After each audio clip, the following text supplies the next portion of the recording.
You might need the microphone a bit closer, so our online audience can hear. That's all right. Mainly. Okay. So back to few years ago, in order to respond to the lack of consistency that there was in the House concerning the use of cash and voucher in humanitarian crisis, DG ECHO decided to go through its own homework and decided to go ahead with the use of a specific guideline, funding guidelines on the use of cash and voucher in humanitarian crisis. And that's since 2009 we are using this as our, let's say, driving elements to when we are scanning the different propositions from our partners.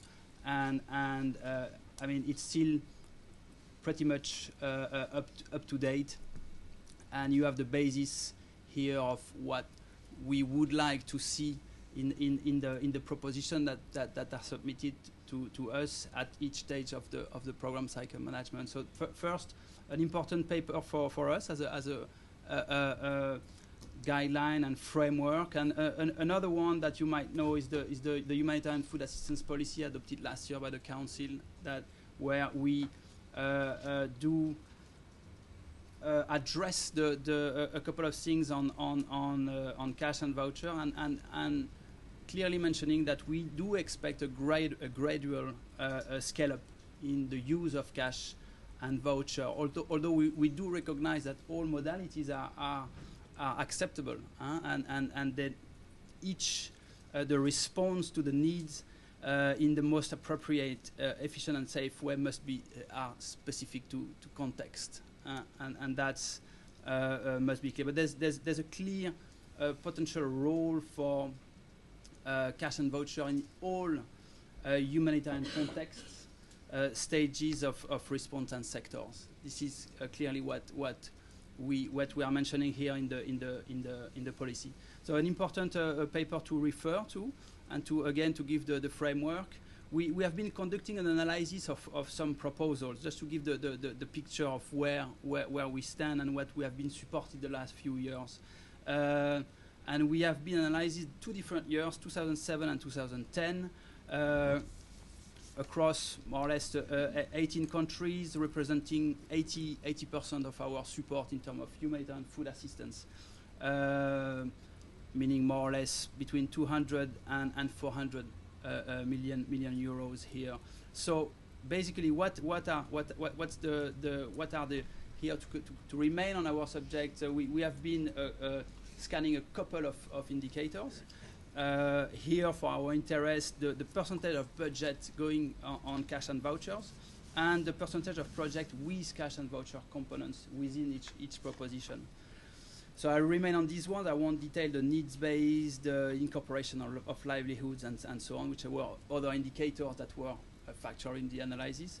But basically, what the big data and the big picture says is between 2007 and 2010, the percentage of our humanitarian food assistance budget of cash and voucher went from 2% to 20%.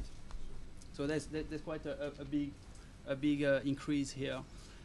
The second element, it's the percentage of humanitarian food assistance project supporting cash and voucher. And here we are going from 12% in 2007 to 42% in 2010.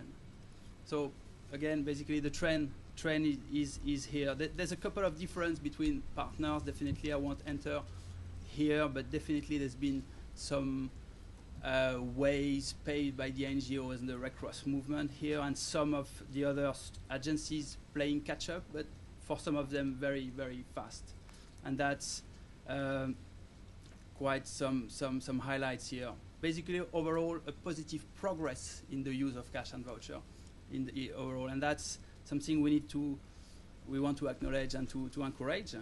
An increasing number of humanitarian projects funded by DG ECHO showed that, I mean, clearly there's evidence and experience proving the potential effectiveness of the cash and voucher.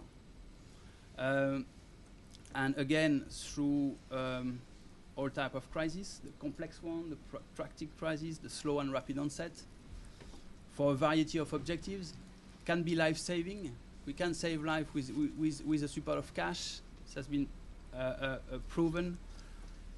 A couple of other objectives such as asset protection, prevention and recovery. And also here what's interesting across of a range of different subsectors for our sectors here, a sector that I'm following up, the food, nutrition and livelihoods. Clearly in those sectors, there's an effectiveness.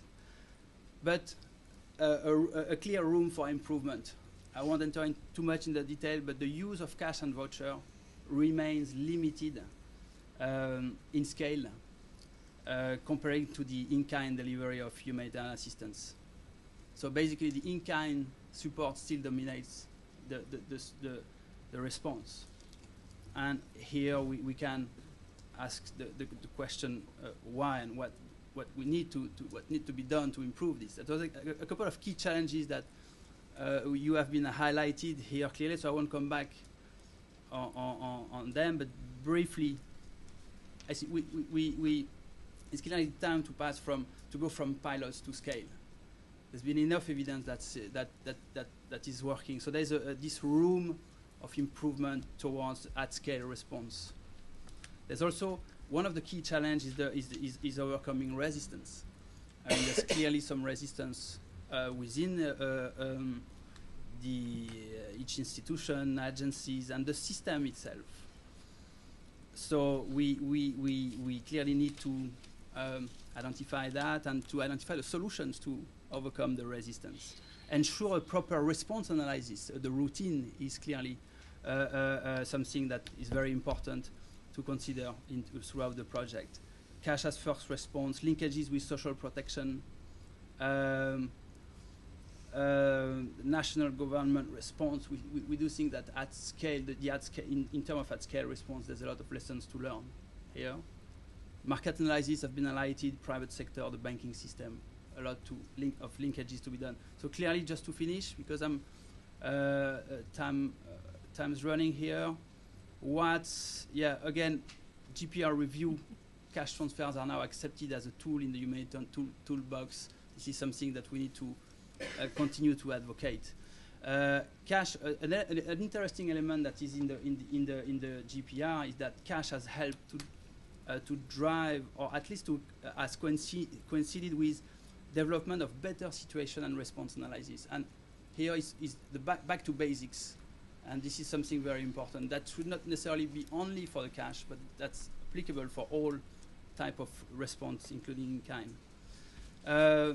And just to finish, one of the DG ECHO response to face the challenge identified, we think for us was support consortiums such as the CALP via the Federation, and we also do support the Cash for Change initiative that has been recently implemented through the WFP. We are also supporting this initiative. Our big challenges is to make those initiatives working together in the same time for the same objective. Thanks very much, Devrig. I'm sorry to hurry you. No, it's all right. Now, we've got two more speakers, and then we're going to open the floor for discussion. I'd like to move now to Tim Waits, who is the Livelihoods Advisor in DFID's Conflict, Humanitarian and Security Department.